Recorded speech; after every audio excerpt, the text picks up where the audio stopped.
que mon confrère Krech, qui est l'échelon local de la défense de Général sur Boulogne et sur Calais, et c'est mon confrère qui a passé un petit peu de nuit noire et de jours brumeux ces dernières sur la façon dont s'est passée la garde à vue détention, puisque aujourd'hui il devrait être libre depuis longtemps, et au lieu de ça on ne me l'a pas présenté quand j'ai voulu me le faire présenter, et d'une part, et d'autre part, il est à l'hôpital et je vais de ce pas voir dans quel état il est, puisque j'ai un certain nombre d'inquiétudes de concernant.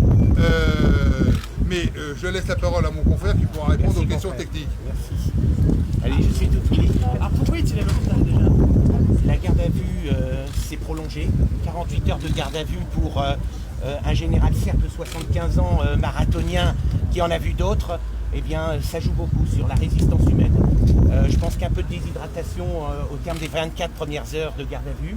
Au bout des 48 heures de garde à vue, je pense qu'effectivement il a eu une défaillance et l'hospitalisation s'est imposée.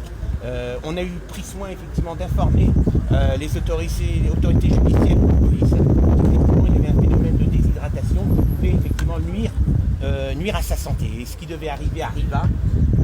En fin de garde à vue, il a été hospitalisé. Vous avez pu lui parler ou pas? Alors, j'ai pu m'entretenir dans le cadre de 48 heures de garde à vue. Alors, vous devez savoir que durant ces 48 heures de garde à vue, il a répondu 3 heures d'audition sur une période de 48 heures, c'est peu. Alors, est-ce que cela nécessitait une prolongation de la garde à vue? Mes confrères et moi pensons que non. Aujourd'hui, mon confrère s'en va très rapidement lui rendre visite au CHM de Calais. Le 12 mai 2015 Nous allons tenir communication avec l'ensemble des pièces, l'ensemble des déclarations. Nous avons la possibilité de produire des vidéos, des enregistrements sonores pour montrer dans quelles circonstances l'interpellation a eu lieu. Il faut savoir que dans les coups de semonce, eh bien, le général répondait aux questions des journalistes, donc il était en dehors de tout cortège, de toute manifestation. Suite au premier coup de semonce, donc il n'a pas entendu. Suite au second coup de semonce, il avait demandé effectivement à ses collègues de se disperser. Et donc c'est face effectivement le dos à la maréchaussée qu'il rentrait, qu'il repartait chez lui. Et là, seul, il a été interpellé, manu militari, violemment. Voilà, ce qui nous étonne, c'est qu'un seul, et en particulier le général, fut interpellé à ce moment-là, alors qu'il était tout de même entouré de ses collègues, de ses proches, de son premier cercle d'amis. Et comme je l'ai déjà dit, ce qui nous gêne au plus haut point, c'est la brutalité avec laquelle le a été interpellé. On n'interpelle pas un officier comme cela, on n'interpelle pas un homme comme cela, et certainement pas un officier et un serviteur de la France comme cela. Et maintenant, il est à l'hôpital. Alors, je viens d'avoir des propos assez conséquents avec le procureur de la République près du tribunal de grande instance, qui, je pense, ne mesure absolument pas la responsabilité qui est celle du parquet. S'il arrive quoi que ce soit au général, je vous ai dit tout à l'heure que je demandais la démission de Cazeneuve et Turvoise. S'il demande quoi que ce soit, s'il arrive quoi que ce soit au général, c'est pas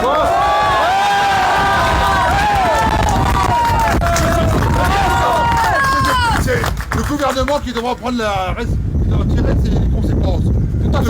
On ne gouverne pas talon. Démission. Alors vous devez... Gouvernement démission. Vous devez... S'il vous plaît, laissez parler mon confrère. Vous devez savoir que le général a toujours répondu aux questions et aux interrogations des officiers de police judiciaire. Il a toujours nié une quelconque intention de participer à cette manifestation interdite. Il a pu répondre, il s'en expliquera, il a cœur effectivement à s'expliquer, à rencontrer les juges ici de Boulogne pour leur donner toutes ces explications. Bon, maintenant, s'il vous plaît, chers amis, je m'adresse aux personnes qui sont ici, ils sont tous extrêmement sympathiques, ils sont là pour soutenir Christian Pétal, ils sont tous sympathiques, sauf ceux qui sont encore plus sympathiques que les autres, c'est-à-dire ceux qui ont les bérets rouges. Je vous demande de quitter les lieux, ça n'a aucun intérêt de rester sur place maintenant. Le message que l'on voulait faire passer, que vous vouliez faire passer, que moi en tant qu'avocat, je voulais qu'il puisse être relayé dans de notre politique et maintenant fait. Je vous demande, dans l'esprit de celui qui est Greta Pigman, c'est-à-dire dans la discipline de vous retirer, et avant, je vous propose simplement, parce que les lieux sont particulièrement et si près, et qu'il y a des darbres français, 100 heures, chanter avec